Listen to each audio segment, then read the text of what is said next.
When you're selling a house or doing spring cleaning, you get into every closet, every cranny, every place. You clean off the dust and the forgotten stuff. And then you get your house clean. Same as a thorough inventory. Search deep, deep inside and bring out the good stuff and the bad stuff. And of course, the secrets. The secrets need to come out. If not, you are doomed because the secrets will keep us trapped. Once you write it down, the secret becomes smaller, has less of a hold on you. Also, in Japanese culture, in Shinto, in Buddhism, cleanliness is godliness. Cleaning is powerful. Ask yourself, don't you feel better after you take a good hot shower? I do. Step 4, clean house. Self-awareness is how you transform yourself. Being honest is how you get there. So start writing. Now, what do I hear? I can't write. I'm not an author. No one is publishing you. So stop the excuses and get busy. I'm going to quote Miguel Ruiz, a Mexican author. People like to say the conflict is between good and evil. The real conflict is between truth and lies. How long have you been lying to yourself? Rigorous honesty means stop lying to yourself. If you're like me, you pay someone and lie to them. How do you do that? Being ever smart. I paid a therapist for 1.5 years and lied to him about my gambling and my true feelings. I could then blame him for not getting better. Yes, my thinking was crazy. Do the inventory, do the writing. So let's read how the step 4 is written. Made a searching and fearless moral inventory of ourselves. What stops people from writing? Fear. Let's look at the acronym. 4 different acronyms. False evidence appearing real. Yes, your fears are unfounded. Remember, our deepest fear is that we are all powerful, not that we are inadequate. Emotional fears are in our minds.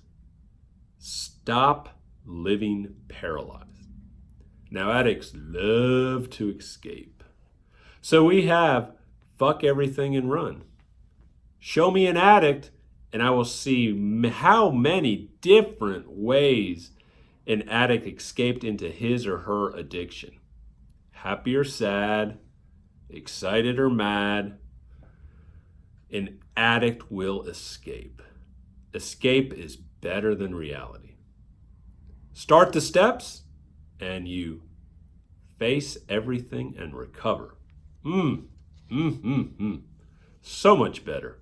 Reality is not as bad as it is in our minds. You start becoming mature and deal with the consequences of your behavior.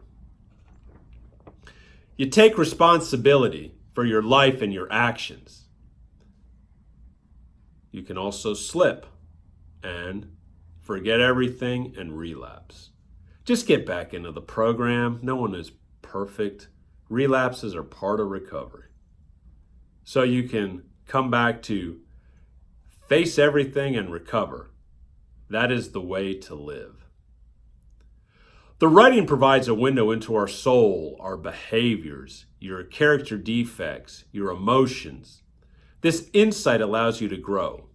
You start to see the world differently. You see the resentments, the pride, the blame game. Each program has a way to write an inventory. Just do it. What do you see? So much negative emotion towards others and institutions. The fact is, they probably forgot the incident or didn't care. But we cared. We continued the fight, the war. until we beat ourselves up. We carry this emotional fight to our own self-destruction until we got tired of being tired. You also see the good behaviors. My therapist would say, you're a good person, but your behaviors are bad. You have bad behavior. Like I said, you are somebody. To me, you need to put on paper the guilt and the shame. This guilt and shame drive us to the depths of addiction and self-loathing, low self-esteem, inadequacies, insecurities. Some examples. I was bullied in the first grade. I went to a Catholic school outside Philadelphia.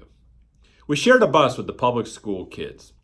So there was this 8th grader named Sean, and he found out my name. He sat at the back of the bus. I sat towards the middle. Now, the public school kids would get off before we did. So as he was getting off, he would stop at my row, and then he would say, Hugo, then I go, then we all go. Ha ha ha ha.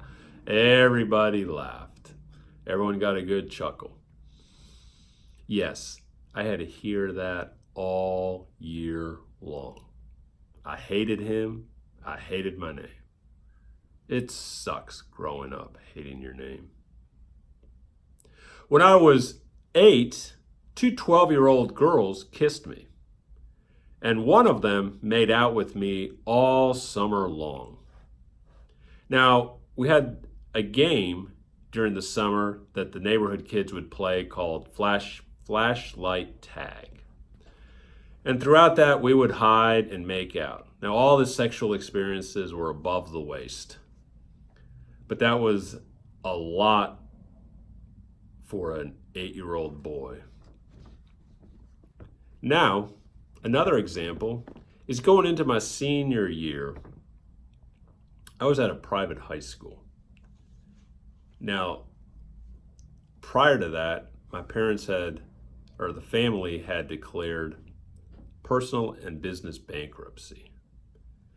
It is shameful to be broke when you think everybody is rich.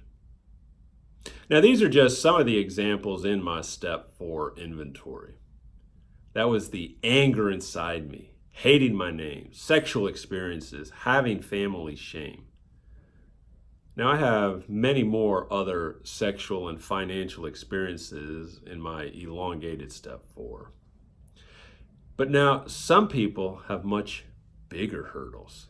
Sexual abuse, physical abuse, crimes against them like rape, molestation, mugging, car accidents, financial ruin, bullying, other family issues.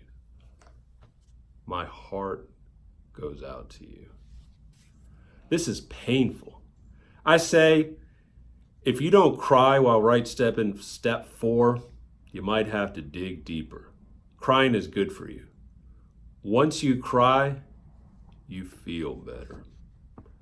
Once you write it down on paper and you write down your secrets, your behaviors, you feel better. You see how you can overcome your past. Now, how to have a good past? Have a good today. Have another good day the following day. String those days together and you start to have a good past. I hope you're now starting to feel the connections that we are doing, building on each step, getting to know your best self. I'm going to finish with a quote by Lao Tzu. Knowing others is intelligence. Knowing yourself is true wisdom. Mastering others is strength. Mastering yourself is true power. Life is wonderful.